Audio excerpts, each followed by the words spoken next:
Our lives are the sum of our choices, and we cannot escape the past. Ethan, this mission of yours is gonna cost you dearly.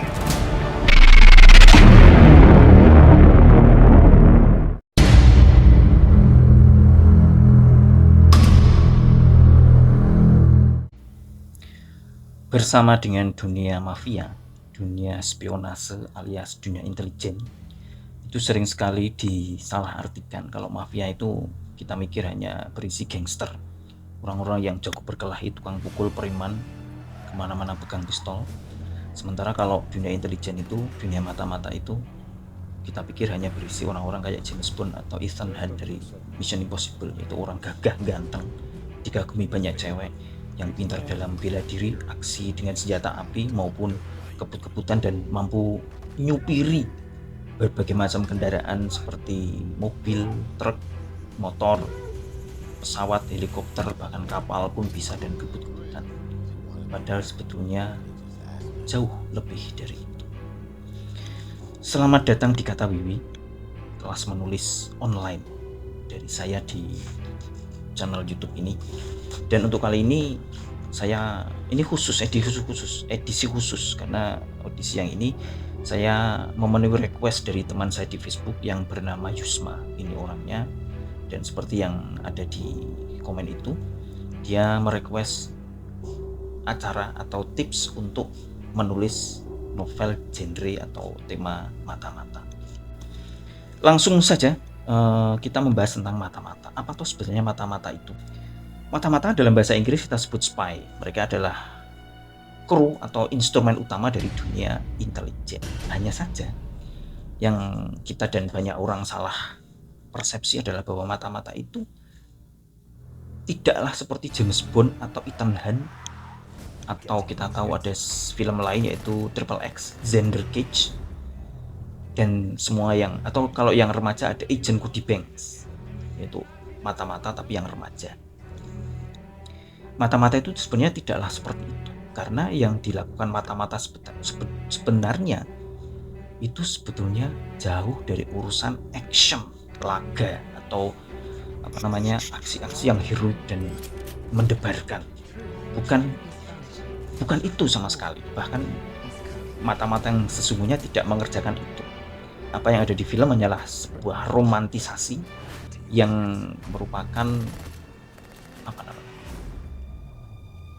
upaya untuk menggambarkan sesuatu secara hiperbolik, dilebih-lebihkan, plus romantisasi. Jadi, ya akhirnya yang ditampilkan hanya sisi glamornya saja. Padahal mata-mata yang sesungguhnya jauh dari itu, dan bahkan sama sekali bukan itu. Kamu akan terkejut kalau mengetahui bahwa definisi dunia intelijen, dunia spionase yang sesungguhnya itu jauh dari urusan adu jotos, tembak-tembakan, kebut-kebutan, atau mengupayakan sesuatu meledak, atau bergelayutan di helikopter yang terbang, atau mematikan bom waktu saat hitungan sudah mencapai 10 detik, 9, 8. Jauh dari itu. Dunia intelijen sebenarnya itu, saya lihat tepean dulu, sebenarnya adalah upaya untuk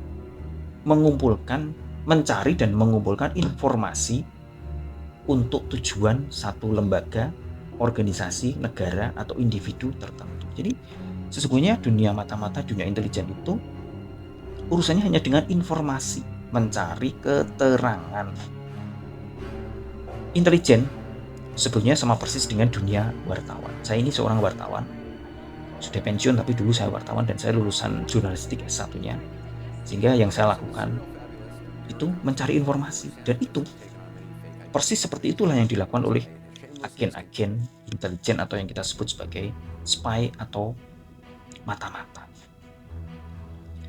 Untuk mengumpulkan informasi itu, seorang agen rahasia, mata-mata, spy, itu kerjanya ya sama dengan wartawan. Kita mencari keterangan dengan bertanya pada orang lain, atau mewawancarai, atau melakukan investigasi. Kalau di dunia jurnalistik namanya investigative reporting. Ya persis seperti itu. Namun kadang-kadang keterangan itu tidak mudah didapatkan. Seperti misalnya kalau kita mau mencari tahu soal lika-liku dunia peredaran narkoba, kan nggak mungkin wartawan atau mata-mata terus langsung tanya ke perwakilan kartel narkoba terdekat, terus tanya, Pak, gimana sih sebetulnya lika-liku dunia narkoba itu? Nggak akan mungkin seperti itu. Wartawan pun kalau mau mencari tahu jaringan peredaran sabu atau heroin atau kokain di sekitar Indonesia sini, pasti juga tidak dengan cara seperti itu. Untuk mencari keterangan pada hal-hal yang tidak mungkin diketahui dengan cara normal, maka perlu adanya aksi-aksi penyamaran atau undercover atau infiltrasi. Jadi disusupkan atau masuk ke lingkungan dalam orang atau target yang hendak kita tuju. Wartawan juga sering melakukan tugas seperti ini. Misalnya wartawan investigasi televisi yang ingin mencari tahu bagaimana proses pembuatan makanan dengan formalin. Pasti kamu tahu, pernah lihat jurnalisme investigasi memakai kamera tersembunyi. Wartawannya menyamar jadi calon pembeli bakso berformalin, lalu masuk ke tempat pembuatan, kameranya diam-diam merekam. Itulah yang dinamakan penyamaran undercover dan infiltrasi atau penyusupan. Pada titik ini, seorang wartawan sudah melakukan aksi-aksi intelijen. Karena yang dilakukan oleh mata-mata yang sesungguhnya juga seperti itu, yaitu menyusup, menyamar menjadi orang lain dengan tujuan untuk menggali informasi. Kayak tadi si wartawan menyamar menjadi calon pembeli bakso berformalin agar dia mendapat akses untuk masuk, dan diam-diam dia memasang kamera tersembunyi entah di tasnya, di bajunya, atau di kacamatanya yang merekam keseluruhan transaksi tersebut, dan itu bisa menjadi bukti informasinya diambil lewat rekaman kamera tersebut. Seorang agen mata-mata juga seperti itu.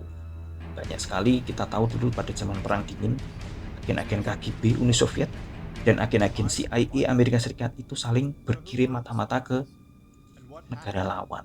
Amerika mengirimkan intel-intel CIA ke Moskow. Sebaliknya, KGB juga mengirimkan intel-intel ke Amerika Serikat. Kayak di cerita Black Widow, itu kan orang tuanya Natasha itu kan ternyata kayak orang Amerika, tapi sesungguhnya dia orang Rusia yang disusupkan ke Amerika untuk memata-matai seluruh situasi di Amerika.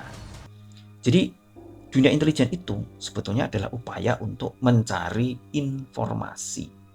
Dan intelijen pasti berkaitan dengan organisasi-organisasi intel, seperti kalau di Indonesia kita kenal BIN, Badan Intelijen Negara. Yang paling terkenal tentu ya CIA sama KGB. Kalau sekarang KGB masih ada. Terus kita juga kenal Israel punya Mossad. Kalau di Indonesia sendiri BIN, Badan Intelijen Negara. Itu mereka tugasnya bukan untuk bergelayutan di helikopter atau mematikan bom waktu 10 detik, tapi mencari informasi. Nah, dalam keperluan cerita fiksi, organisasi-organisasi intel ini biasa atau bisa menggunakan organisasi-organisasi asli.